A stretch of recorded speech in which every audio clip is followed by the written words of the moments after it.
Alors, excusez-moi, hein. Excusez-moi pour ma voix, je suis vraiment désolé. Euh, je tiens à d'abord m'exprimer sur quelque chose. C'est que j'ai un léger problème pulmonaire. Donc, excusez-moi pour cette voix, un peu cette voix de zombie. Voilà, excusez-moi pour cette voix de zombie. J'ai un léger problème au poumon en ce moment. Donc, ici, ça fonctionne pas très bien. Je suis désolé, mais je suis pas du genre à abandonner. J'aime bien faire ce que je fais, même quand il y a un petit souci.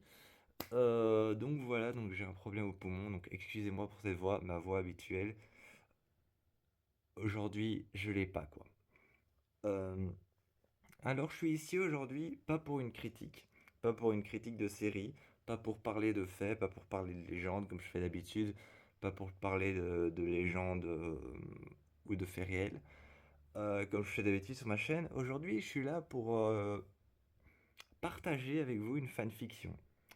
Alors, je suis là pour partager avec vous une fanfiction. Vous vous dites sans doute pourquoi est-ce qu'il fait une vidéo. Je trouve que c'est plus parlant de le faire en vidéo. Parce que avant, je faisais ça. Je trouve que c'est plus parlant d'avoir. Parce que quand tu es en vidéo avec quelqu'un, tu as une sorte de connexion. Alors, voilà. J'ai devant moi plusieurs films d'horreur, comme par exemple des films récents qui sont sortis il y a pas bien longtemps, comme Insidious de Red Door. Euh, Smile 2, Smile le premier aussi. J'ai plusieurs films d'horreur qui sont sortis il y a longtemps, mais pas si longtemps que ça, comme The Turning ou encore Apparence qui est sorti cette année-ci. Bref, j'ai des films d'horreur aussi comme Wolfman, que d'ailleurs celui-ci je n'avais pas beaucoup aimé. Mais, mais bon, tout ça, ça va pas être du copycat, c'est simplement pour me donner des idées. Donc voilà, donc j'ai des films d'horreur devant moi pour me donner des idées par rapport à la série sur laquelle je vais faire une fanfiction. La fanfiction, évidemment, ne durera pas 1 heure et demie, hein, elle durera un temps minimisé, elle durera un temps plutôt minime. Généralement, j'essaye de choisir des séries plutôt connues. Donc, par exemple, comme Teen Wolf, Pretty Little Liars, The Sang, etc. J'essaye de choisir des séries plutôt connues. J'ai quelques livres aussi avec moi pour m'inspirer, encore une fois. J'ai Ne t'approche pas. Je ne t'approche pas, c'est un livre que j'ai lu plusieurs fois, qui parle de l'histoire turbulente d'un psychiatre qui reçoit une patiente turbulente et perturbée qui un jour vient toquer à sa porte pour pouvoir avoir une séance. Il la prend en séance et il remarque que ces séances sont très intéressantes parce que la patiente est perturbée par beaucoup de choses. Voilà. Donc j'ai ça, évidemment, j'ai un petit Stephen King. Je l'ai jamais lu, c'est pour ça. Je l'ai jamais lu, c'est pour ça qu'il est encore tout neuf. Je l'ai jamais lu, mais j'ai un Stephen King pour si jamais il faut que je parte vers ces eaux-là, vers ces horizons. J'ai un livre que je n'ai jamais lu non plus, mais on me l'a conseillé. Mary Higgins Clark. L'ombre de son sourire. Donc voilà, encore un livre policier. J'ai généralement pris des livres qui parlent de meurtres ou de personnes qui ont fait du mal ou de choses qui ont mal tourné. Voilà. Donc j'ai principalement pris ça. Euh, j'ai celui-ci, Personne n'y échappera, qui parle d'un meurtre, d'une disparition, d'une cold case qu'on réouvre et on essaye de retrouver la personne qui a tué et fait le meurtre. J'ai un livre que j'ai lu 1 million de fois parce que je l'adore. Ça s'appelle Des visages et des morts. Vous imaginez que c'est un livre d'horreur. Euh, donc voilà, tout ça c'est pour me donner de l'inspiration, évidemment, et aussi les films d'horreur que j'ai devant moi. Alors, aujourd'hui, je vais faire une fanfiction sur la série Haunting of Hill House. Peut-être qu'ensuite je ferai une fanfiction sur Haunting of Bly Manor. On verra bien, mais aujourd'hui, je fais une fanfiction sur Hunting of Hill House, principalement sur un épisode. Mon épisode préféré, je pense que c'est le huitième. Je crois que c'est le huitième épisode des 10 épisodes qui font la saison de la série. Cet épisode, c'est l'épisode 8 ou 6, je suis plus sûr. C'est La Dame au cou tordu. C'est un épisode que j'ai adoré. C'est vraiment une histoire, je l'ai trouvée flippante. Je l'ai trouvée très oppressante et vraiment très malsaine. La Dame au cou tordu, en plus, c'était un épisode qui avait un retournement de situation qui te retournait le cerveau. C'était incroyable. Bref, c'est un épisode génial. Si vous l'avez pas vu, allez voir Haunting of Hill House. Je pense que c'est toujours dispo sur Netflix. Je suis pas sûr, mais si vous l'avez pas vu, allez le voir vraiment. C'est un épisode qui vaut le coup. C'est le 6 ou le 8, je suis pas sûr. Euh, donc voilà. Si de temps en temps je regarde des pages du livre, c'est simplement pour me donner des idées. Alors évidemment, je n'aurai pas toujours un contact visuel avec vous parce qu'il faut que je rentre dans l'histoire que je vais raconter, mais je vais parler de la série Hunting of Hill House. Lors d'une nuit de ténèbres et d'orage, commença alors la pire nuit de ma vie. Cette nuit-là, je l'ai entendue marcher dans les couloirs. Elle s'avançait tout près de moi. Je pouvais entendre son cri, ses hurlements. Je pouvais entendre son cri, ses hurlements, et lorsque je me retournai, je voyais son ombre lassante parcourir l'obscurité. Elle était devant la fenêtre. Elle trouvait toujours un coin. Elle trouvait toujours un coin dans la maison. Elle trouvait toujours un coin dans la chambre. Un coin de lumière malgré l'obscurité qui était en train d'entourer ma chambre et mon lit. Je la regardais, redressée contre le mur, apeurée, et je la voyais, avec son cou tordu et ses cheveux sur le côté. Elle me regardait fixement, mais soigneusement. Je ne voyais pas ses yeux, ni son visage, ni sa... Je ne voyais pas ses yeux, ni son visage, encore moins, encore moins sa bouche ou son nez. Rien, qu'une forme noire, une ombre qui était complètement dissimulée dans le noir. Je la voyais apparaître, et elle s'avançait. J'entendais ce cri qu'elle faisait, ce hurlement de douleur que je pouvais ressentir. Je ressentais sa douleur, sa haine. Je ressentais sa douleur, sa haine et toute l'injustice qu'elle a dû vivre. Elle était devant moi. Évidemment, Nell, maman, papa ne me croyaient pas. Je leur disais que la nuit, il y avait une femme qui venait me rendre visite. Je l'avais appelée la dame au cou tordu. Et elle me disait des choses, elle me parlait la nuit. Mais maman, quand je lui disais que la dame au cou tordu venait me rendre visite, elle me disait que ce n'était simplement qu'un mauvais rêve, un cauchemar. Mais j'étais réveillé, j'en étais sûr. J'en étais sûr, j'étais réveillé. Dans cette maison, les fantômes de Hell House ont tous une histoire. La dame au cou tordu, elle a une histoire. Et elle venait me rendre visite chaque nuit. Je ne sais pas pourquoi elle me choisissait moi, Nell. Je ne savais absolument pas pourquoi elle me choisissait moi. Alors que ma sœur était en train de nettoyer un cadavre, alors que ma sœur était en train d'autopsier un cadavre, qu'elle était en train de l'ouvrir en deux, de le refermer, de l'embaumer, de le vider de ses organes. Elle était en train dessus de mettre cette poudre blanche qui empêche au cadavre de se décomposer. Elle le maquillait soigneusement avec du rouge à lèvres, un petit peu fin pour la maquiller très naturellement. Ensuite, elle déposait le cadavre. Elle déposait le cadavre à l'intérieur du cercueil. Le cercueil devait être ouvert, exposé au public. Surtout le cadavre. Le cadavre devait être maquillé de manière naturelle, de manière assez simple. Il devait être habillé avec une robe blanche, allongée, la tête sur un coussin. Lorsque nous sommes arrivés aux funérailles, nous étions tous habillés en noir. Ma sœur était habillée en noir, elle portait des gants qui remontaient jusqu'à ses avant-bras. Je l'ai regardé avec sa robe noire. J'ai regardé le cadavre, j'ai tout de suite été voir le cadavre. Je me suis retourné vers ma sœur et je lui ai dit, impressionné, c'est toi qui as fait ça? Elle m'a regardé, elle s'est retournée Et elle a dit, oui, c'est moi qui ai fait ça. Quand, la- quand, quand tout était terminé, quand les obsèques étaient terminées et que tout le monde est parti, ma sœur est partie, mon frère est parti, ma mère et mon père sont partis, mais j'avais oublié Doudou dans la salle. J'avais oublié Doudou dans la salle. Je l'avais oublié et je ne voulais pas repartir sans. Je ne voulais pas le laisser à côté du cercueil. J'ai été le rechercher et j'ai vu la dame au cou tordu. J'ai crié, j'ai hurlé et ma mère est arrivée. Maman est arrivée, m'a pris dans ses bras, m'a demandé qu'est-ce qui s'était passé. Encore une fois, j'ai crié la dame au cou tordu, la dame au cou tordu, elle est là, j'ai vu la dame au cou tordu. Mais ils ne m'ont pas pris au sérieux. Mais je savais que je l'avais vue. Elle m'était apparue juste devant le cercueil ouvert. J'ai vu le cadavre et j'ai vu la dame au cou tordu juste devant. Son cou était tordu, ses cheveux je pouvais enfin les apercevoir.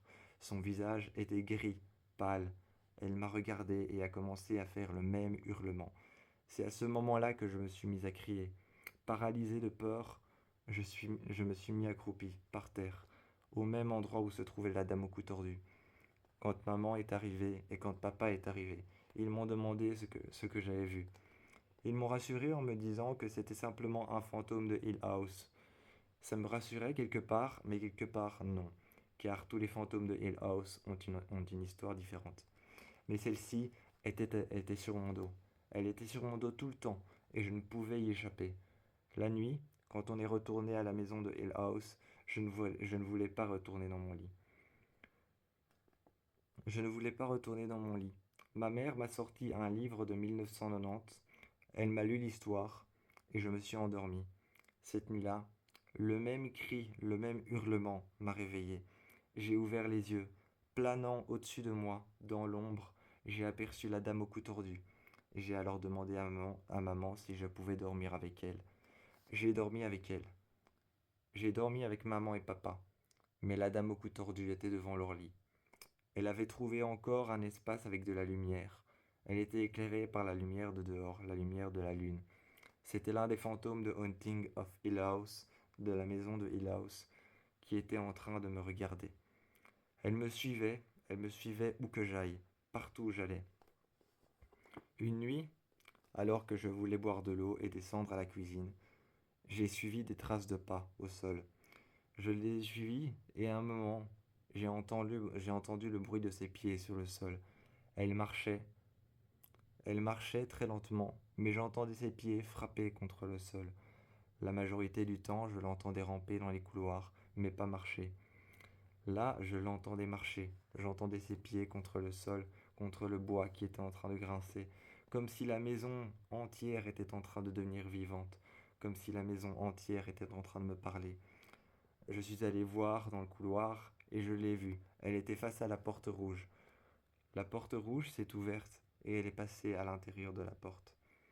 Elle est passée par la porte, elle est passée à cet endroit que je ne pouvais ouvrir ensuite. Cette porte rouge, on se demandait toujours ce qu'il y avait derrière. Papa et moi, maman et moi, on se demandait toujours ce qu'il y avait derrière. Ma sœur et mon frère et moi, quand on jouait dans la cabane, on parlait de cette porte rouge. Mais on ne savait pas ce qu'elle cachait. Qu'est-ce qu'elle dissimulait, on ne le savait pas. Ce soir-là, la dame au cou tordu y est rentrée. Elle l'a laissée entr'ouverte, mais le temps que j'avance dans le couloir et que j'arrive devant la porte, elle était fermée. Je ne savais pas pourquoi elle me suivait, pourquoi elle s'acharnait à me suivre. Un matin, alors que je jouais avec maman, que j'avais été voir ses travaux d'architecte, elle est venue dans le jardin avec moi. J'y ai trouvé un petit rat mort que j'ai ramassé. J'ai essayé de le sauver, mais il était trop tard. Il est décédé dans mes mains. C'était un petit rat. Je l'ai ramassé et ensuite, quand j'ai fait ça, je l'ai enterré. Je me suis retourné vers la maison de Hill House et à la fenêtre de ma chambre, j'ai pu apercevoir l'ombre de la dame au cou tordu. Elle avait trouvé un espace très lumineux pour que je puisse voir son visage, ses yeux blancs qui étaient un peu grisâtres, sa peau pâle, ses cheveux ses cheveux qui tombaient sur le côté, son cou tordu. J'ai été voir ma psychologue quand je suis retourné à la maison et que j'étais plus âgé. Je voulais aller voir la maison. J'en ai parlé à ma psychologue avant, et ma psychologue m'a bien dit, retenez que si vous allez voir la maison, ce n'est qu'un squelette, ce n'est qu'une vieille, ce ne sont que des murs, des vieux couloirs, ce n'est qu'un squelette en décomposition. Dans la voiture, j'étais en train de conduire, et je me disais, en retournant vers Hill House, je me disais, les mains sur le volant, que ce n'était qu'un vieux squelette, que ce n'était que des couloirs en décomposition, que ce n'était qu'une simple maison, une simple maison délabrée, une simple structure qui était en train de se décomposer, que le temps faisait son œuvre. Quand je suis retourné à la maison, j'ai essayé de mettre le feu, mais ça n'a pas fonctionné. Je suis alors monté, comme hypnotisé par un cri. Je n'ai pas revu la dame au cou tordu, mais plusieurs fantômes de Hill House qui me suivaient. Il y avait un homme qui était habillé comme dans les années 1990. Cet homme portait un chapeau, un monocle et une petite chaîne qu'il portait à son costard noir. Il me regardait avec des yeux brillants et je suis arrivé. Je suis arrivé et j'ai vu ma mère en robe rouge. Elle est arrivée derrière moi. Sa robe s'est changée en une robe. Sa robe s'est changée en un fragment de seconde, traversant les couloirs. Traversant les couloirs, je l'ai suivie, en criant Maman, attends. Lorsque je suis arrivé dans un autre couloir, en face de la porte rouge, sa robe était blanche. Elle s'est avancée vers moi. Elle m'a pris dans ses bras et elle m'a dit Mets ce collier. J'ai mis ce collier et j'ai commencé à retourner à l'endroit où j'étais. J'ai vu juste devant la porte de Hill House, de la maison de Hill House, j'ai vu la dame au cou tordu. Elle m'a regardé avec son cou encore plus tordu, encore plus plié sur le côté. Elle m'a regardé. J'avais mis le collier, mais le temps que je le mette, j'étais déjà suspendu dans les airs. Les pieds, les pieds dans le vide, suspendus dans les airs. À ce moment-là, j'étais morte, mais pas tout à fait. Je respirais encore, je sentais encore la douleur de mon cou qui était cassé, je sentais encore la douleur de mes vertèbres qui étaient remontées.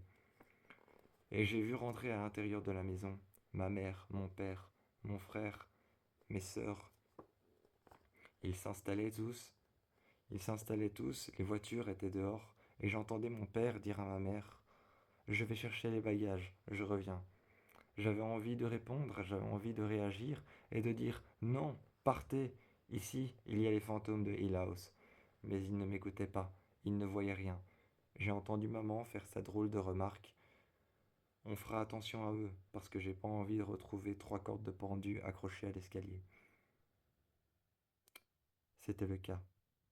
On avait retrouvé cette nuit-là, lors de la pire nuit de ma vie, où la dame au cou tordu n'a pas cessé de me pourchasser. On avait retrouvé une corde de pendu. L'une des 3 était la mienne.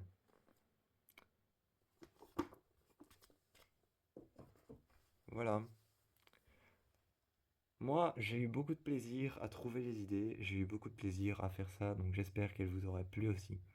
C'est une courte histoire sur la dame au cou tordu. Un épisode que j'ai adoré. Je vous fais plein de bisous et par la même occasion, par la même occasion, je vous encourage à aller voir La Dame beaucoup tordue. C'est le 8e épisode et à vous dire ce que vous avez pensé de ma courte histoire, de ma courte fanfiction sur Haunting of Hill House. Si vous avez vu la série ou alors même ce que vous en pensez, même si vous n'avez pas vu la série. Laissez-moi votre avis en commentaire. Alors, donc,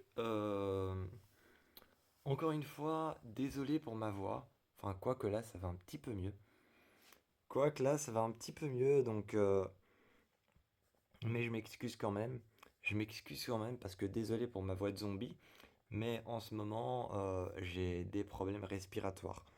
Ce qui me vaut d'avoir quelque chose que je n'ai jamais utilisé, c'est le... pour les asthmatiques. Enfin, pas que. Donc voilà, donc en ce moment j'ai des problèmes avec mes poumons, donc je suis désolé pour la voix que j'ai. Alors aujourd'hui, on va partir sur un crossover. On va partir sur un crossover pour les fans de fanfiction, ceux qui savent ce que c'est les fanfictions. Pour les fans de fanfiction d'histoire, je suppose que vous savez ce que c'est un crossover. Pour ceux qui savent pas ce que c'est un crossover, Un crossover, c'est quand on prend euh, soit deux séries, soit trois séries, soit quatre, cinq, six. Ça dépend avec combien vous avez envie d'en faire. J'ai une amie qui en fait avec plein. J'ai une amie qui en fait avec plein. Et elle fait des trucs. Elle me demande de les lire ensuite. Je suis un peu son lecteur. Je suis un peu son lecteur et je suis un peu son critique aussi. Je suis un peu son critique comme une critique gastronomique, sauf que là, je lui ai dit ce que moi j'ai aimé, ce qu'elle pourrait améliorer, et ce qui est bien et pas bien. Enfin, ouais, enfin, enfin, c'est quand même mon ami, hein, je suis pas du genre à dire ça c'est de la merde, ça c'est de la merde. Non, non. Je lui ai dit mon point de vue avec des... Voilà, je lui ai dit mon point de vue. Et c'est pareil avec mes histoires, quand il s'agit de mes histoires, de mes fanfictions, de mes crossovers. Elle me dit son point de vue, et donc voilà, on s'échange. Ça, c'est un peu quelque chose entre nous qu'on aime bien faire. Alors, je vais vous montrer les deux films qu'on va croiser aujourd'hui. Il s'agit du film La proie du diable, un film que j'ai adoré, et du film d'horreur The Seven Day. J'avais longtemps le projet de faire un crossover avec La Proie du Diable, parce que je trouvais que c'était un film qui était énormément bien réussi, et je savais pas du tout avec quoi le croiser, jusqu'à ce que je me rende compte qu'en fait il y avait Seven Day. Voilà. Donc, on va croiser celui-ci, donc La Proie du Diable, avec Seven Day. Donc, évidemment, je vous le rappelle, les livres sont là pour me donner de l'inspiration. Les livres sont là pour me donner de l'inspiration, je suis pas un voleur. J'ai quelques films devant moi qui me, qui me rappellent voilà, certaines scènes dont je pourrais m'inspirer et les détourner à ma façon. Juste une minute. Voilà, désolé. Excusez-moi. Alors,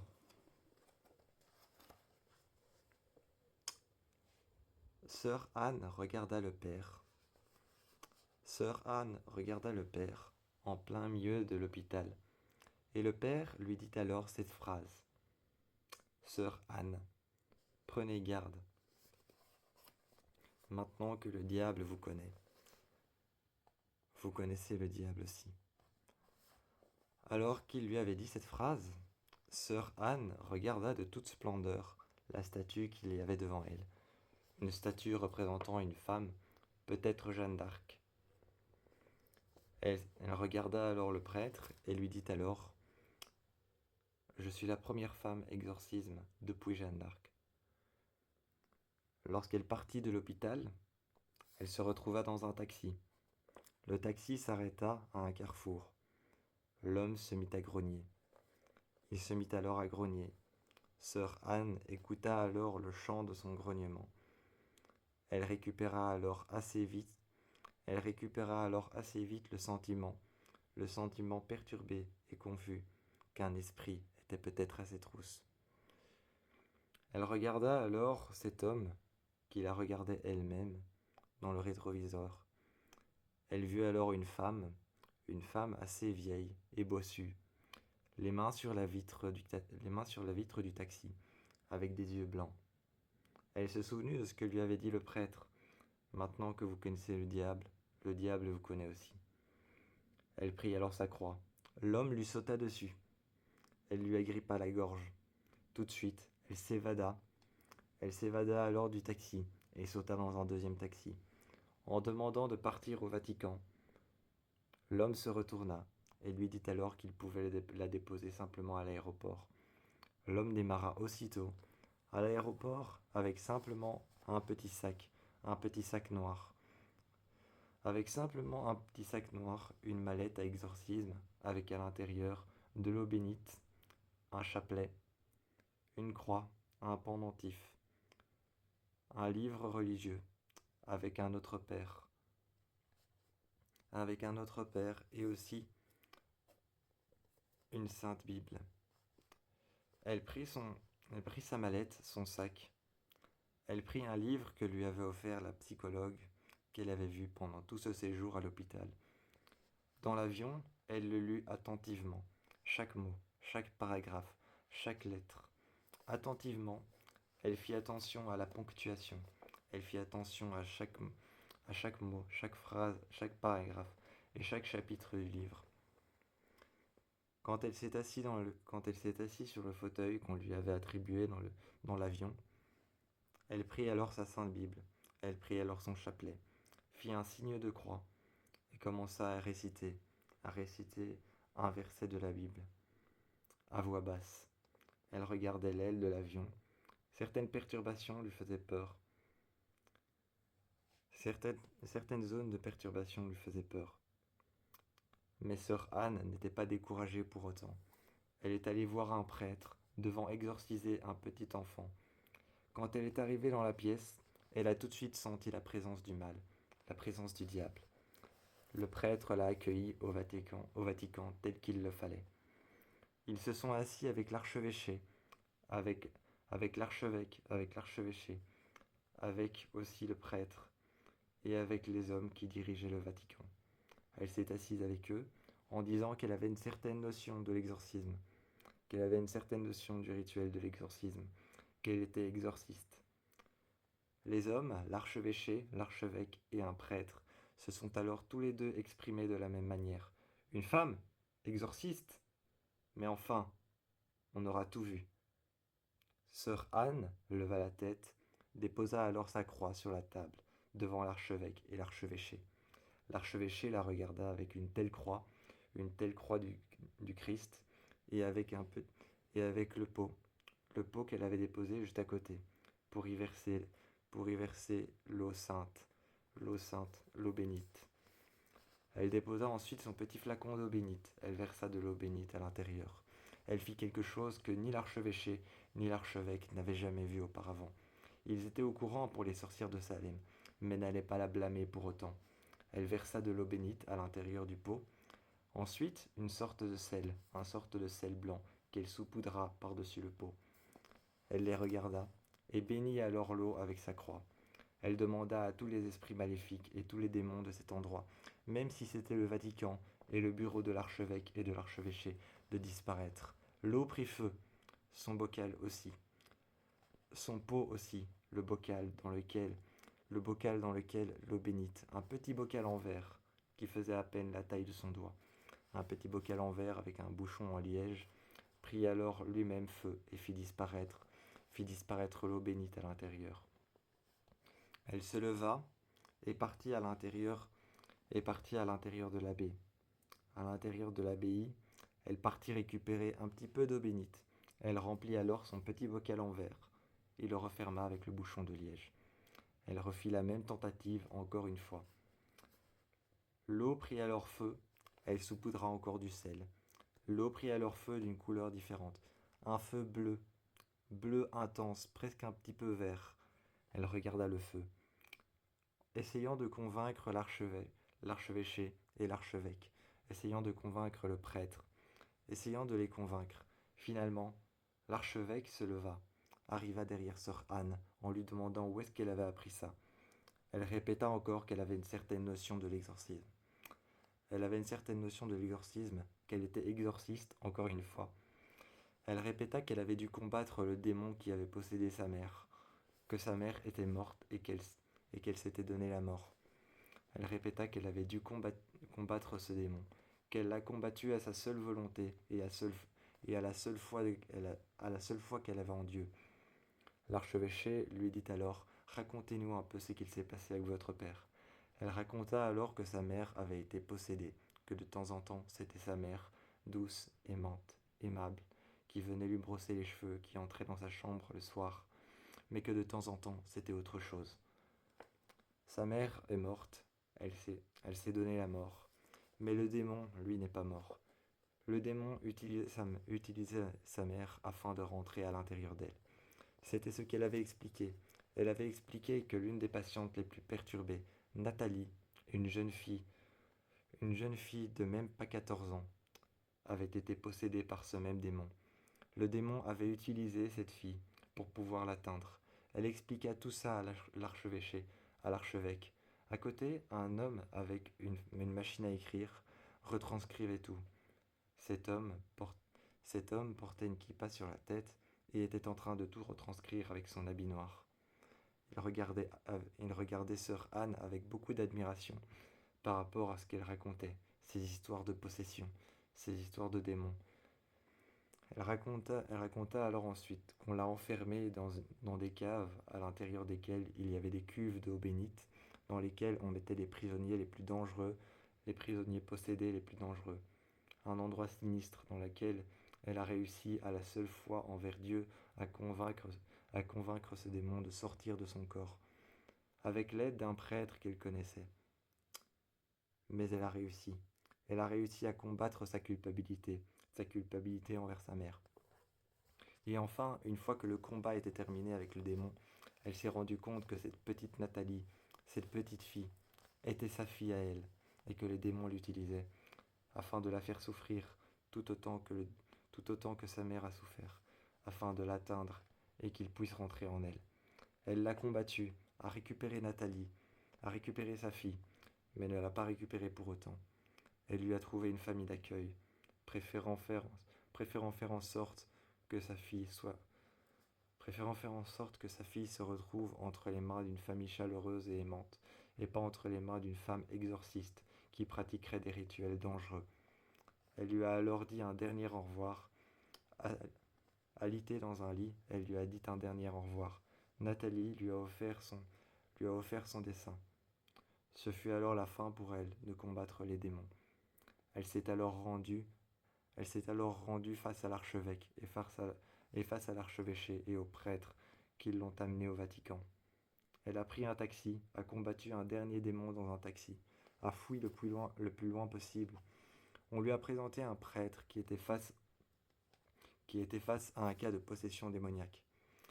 Ce prêtre était face à un cas de possession démoniaque, un jeune enfant qui avait tué toute sa famille à coups de hache, sous l'influence un démon maléfique, un démon maléfique, et qui n'était pas seulement en train de préparer un mauvais coup ou une saleté. Il n'était pas en train de préparer un mauvais coup ou une saleté. Sœur Anne se prépara alors dans la chambre d'à côté, répétant alors, répétant alors un Sainte Marie pleine de grâce. Elle était en train de repréparer ce qu'elle avait fait devant l'archevêque pour les convaincre, avec son pot, avec son eau bénite et et avec le sel qu'elle versait à l'intérieur. Elle était en train de se préparer, mit alors une étole sur ses épaules. Elle s'habilla, elle s'habilla, elle mit son voile de religieuse et partit, à l'intérieur, aider le prêtre.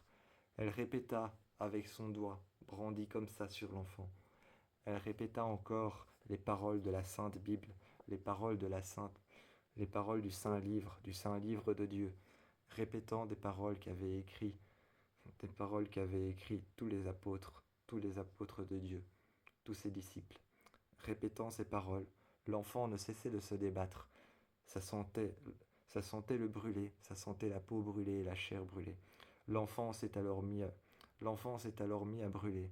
Des brûlures spontanées sont apparues sur son corps. Il s'est alors mis il s'est alors mis à se brûler lui-même. Le feu apparaissait sur son corps, le feu apparaissait sur son corps comme un morceau de charbon ou comme une bûche qui venait d'être brûlée et calcinée. Le feu apparaissait sur son corps et sa peau devenait de plus en plus chaude. Une fièvre était apparue au début, mais rien de grave, rien d'alarmant.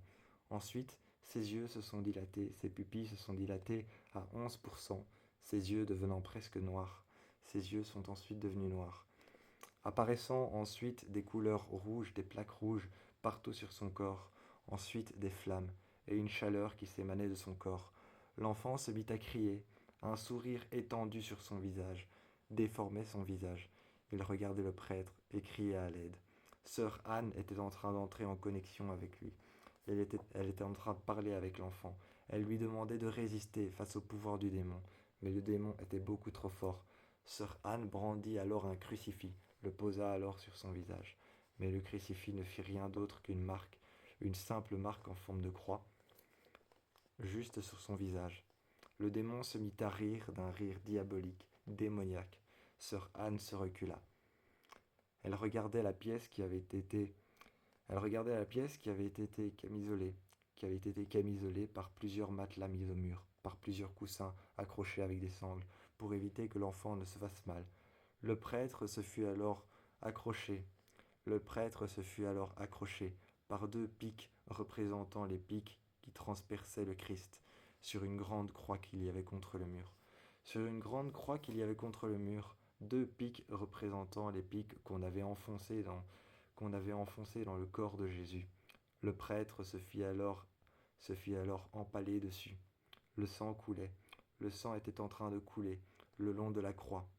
Et le démon répéta alors: vous avez vu ce qui est arrivé à votre pauvre Christ, votre maître insuffisant. Sœur Anne essayait de rentrer en contact avec l'enfant, mais impossible, le démon résistait. Sœur Anne entra dans la maison. Plus, quelques jours plus tard, sœur Anne rentra dans la maison. Elle priait pour que l'enfant résiste quand elle était dans la maison où tout s'est passé. L'enfant était en train de résister, mais sous la présence du prêtre et de son apprenti, l'enfant résistait. Sœur Anne est allée voir. Ensuite, dans sa cellule, au couvent là où elle avait été, aidée, là où elle avait été aidée pendant la grossesse de Nathalie, elle retourna au couvent et commença à prier pour sa fille.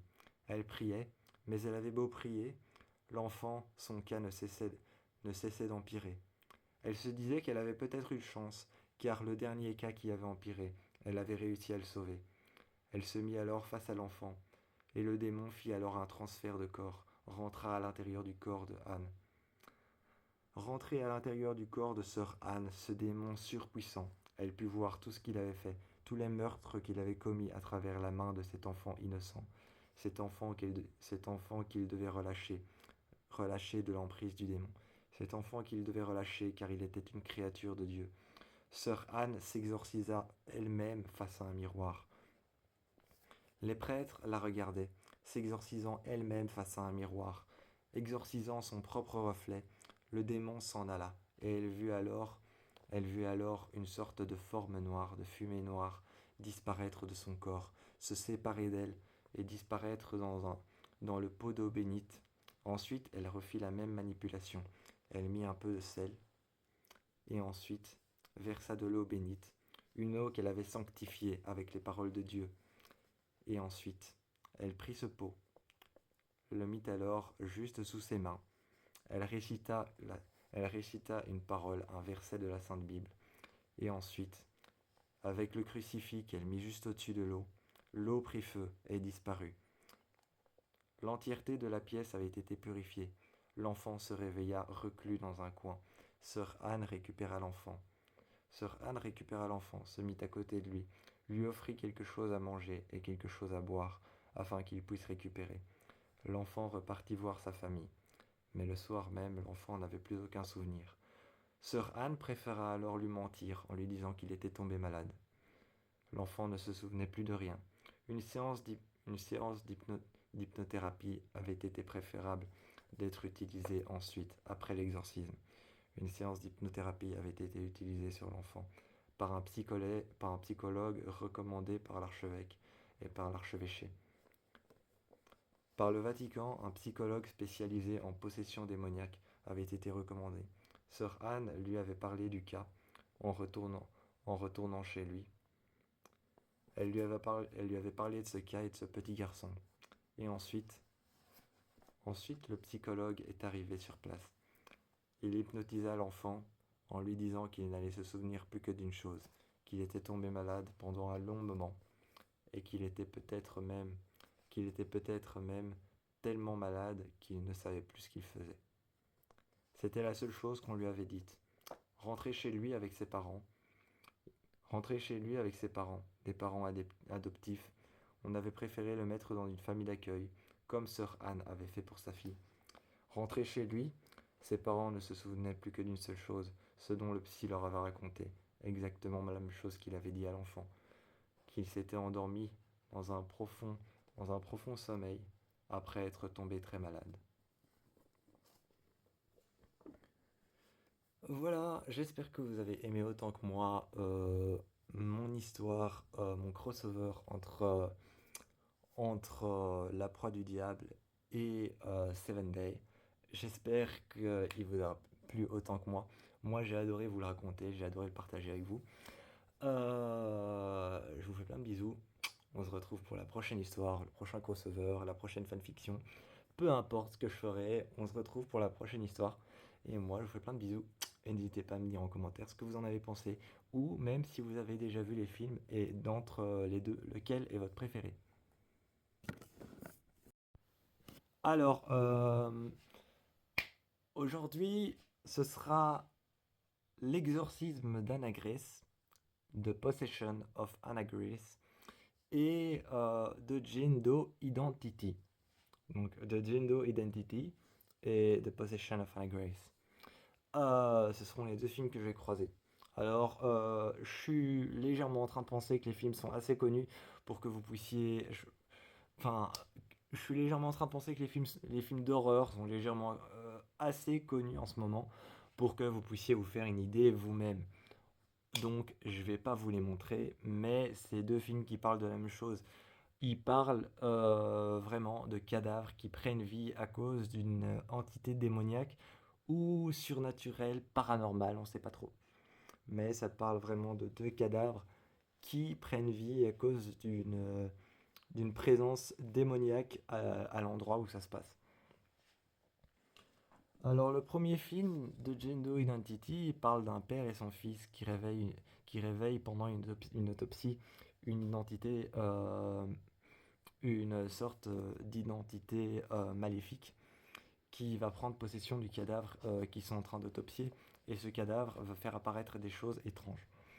Le deuxième film, c'est Megan, une ex-policière qui était tombée dans l'alcool et dans les médocs, qui accepte un boulot à la morgue et on lui apporte un cadavre, le cadavre d'Anna Grace, une jeune femme qui a subi un exorcisme, qui se battait contre beaucoup de choses, qui, lors de son passage à la morgue, Megan va devoir se battre contre son cadavre et contre une force démoniaque qui a pris possession du cadavre. Parce que lorsqu'un exorcisme n'est pas terminé, il prend un autre réceptacle. Voilà, donc comme ça vous avez un peu. Mais. Donc voilà. Ça, c'est Possession of Anna Grace. Et ça, c'est le Gender Identity. Alors que Megan pensait énormément en avoir fini avec tout ça. Megan était énormément consciente de ce qui se passait dans la morgue. Le cadavre de Anna Grace était vivant. Elle était énormément consciente de tout ça. Le cadavre de Anna Grace était vivante. Mais tout le monde qui connaissait Megan maintenant se faisait des idées. Se faisait des idées comme quoi c'était pas possible. Tout le monde se faisait des idées sur elle. Elle leva les yeux à un moment et vit alors Anna Grace accrochée au plafond. Elle vit Anna Grace accrochée au plafond, ramper sur les murs, comme si la moindre des particules des murs lui permettait de s'accrocher, comme si la moindre des particules des murs lui permettait de s'accrocher comme une araignée qui romprait le long d'un mur, comme si c'était un film. Comme si c'était un film, elle était en train de regarder le cadavre de Anna Grace. Elle était en train de regarder le cadavre de Anna Grace qui était accroché au mur.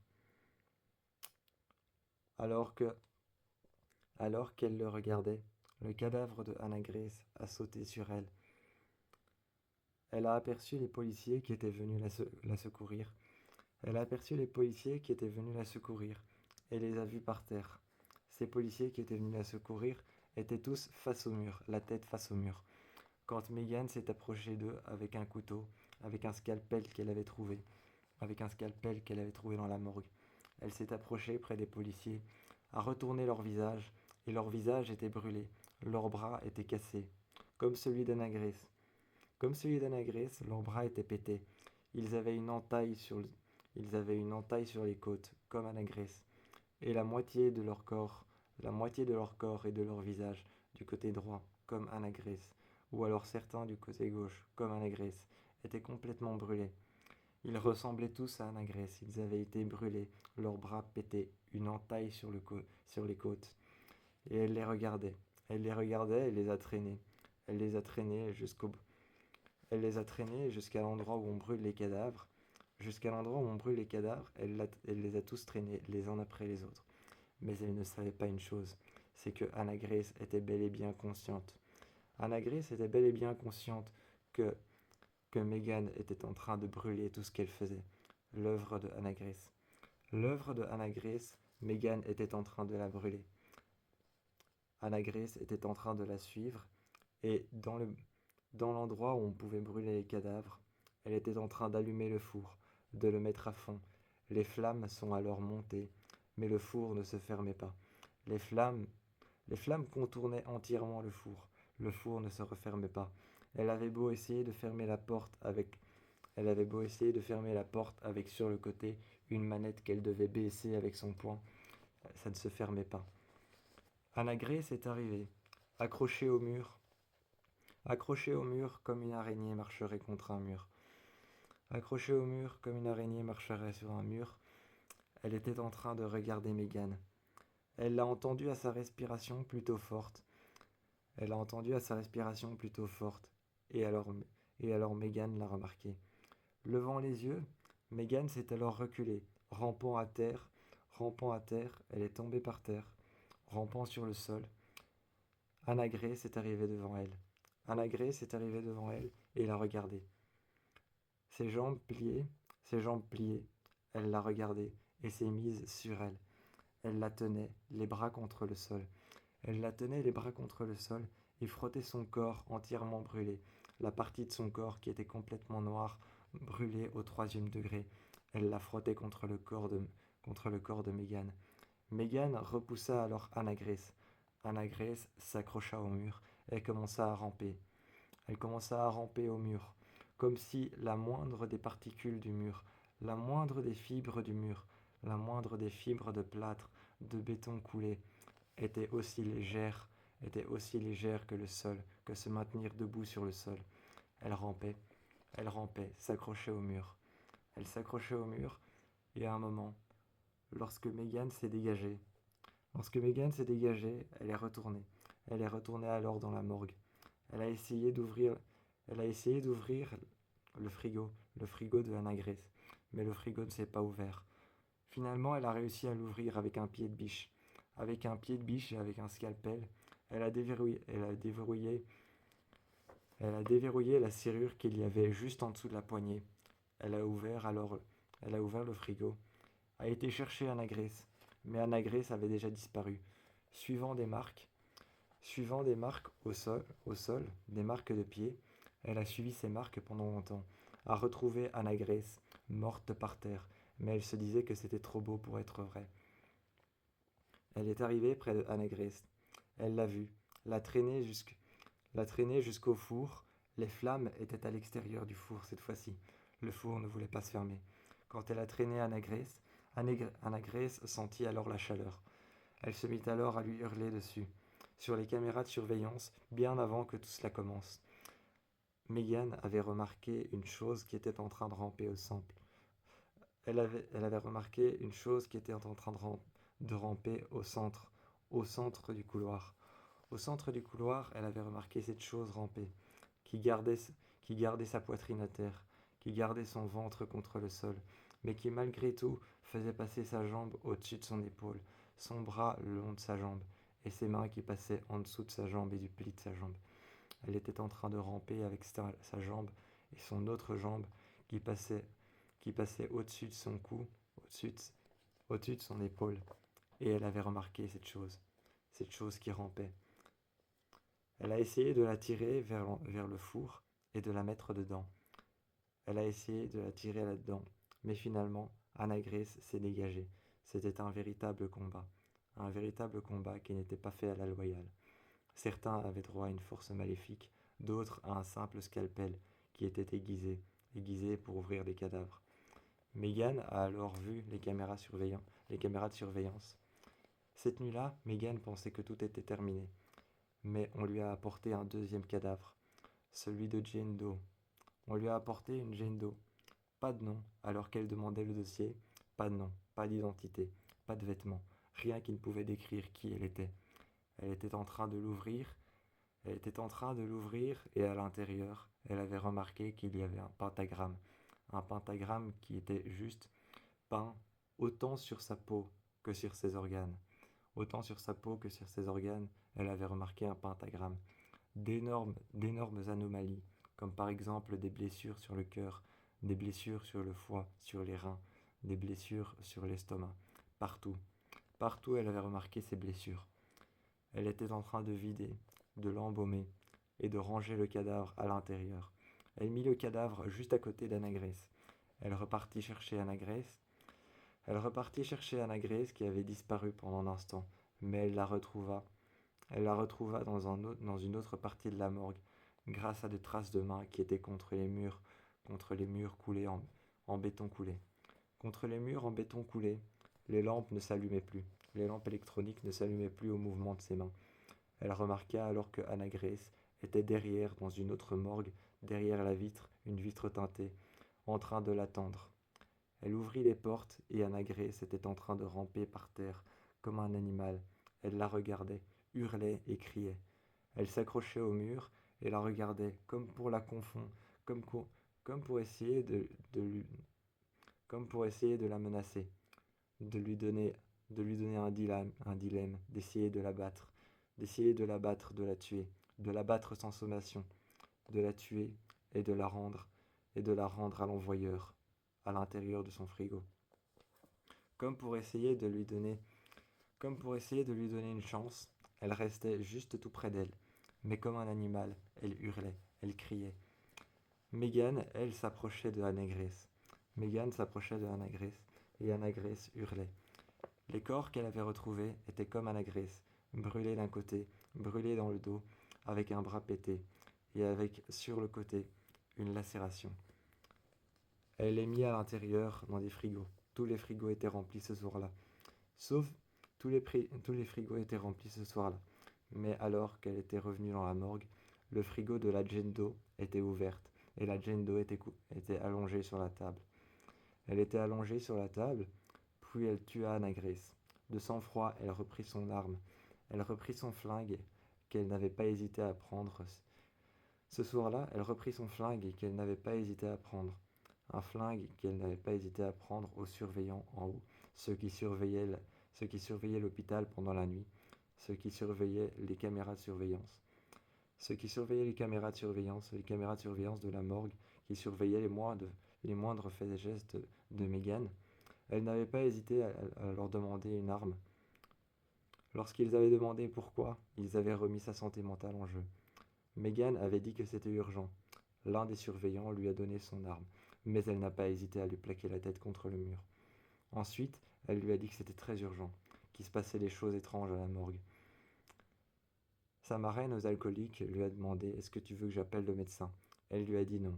A braqué l'arme sur sa marraine aux alcooliques, elles sont descendues toutes les deux. Elle lui a montré les cadavres étranges Elle lui a montré les cadavres énormément mutilés qu'elle avait par terre. Les cadavres des policiers qui étaient censés l'emmener, la sortir de la morgue. Alors qu'elle pensait que c'était terminé, un autre cadavre était arrivé, celui de la Jane Doe.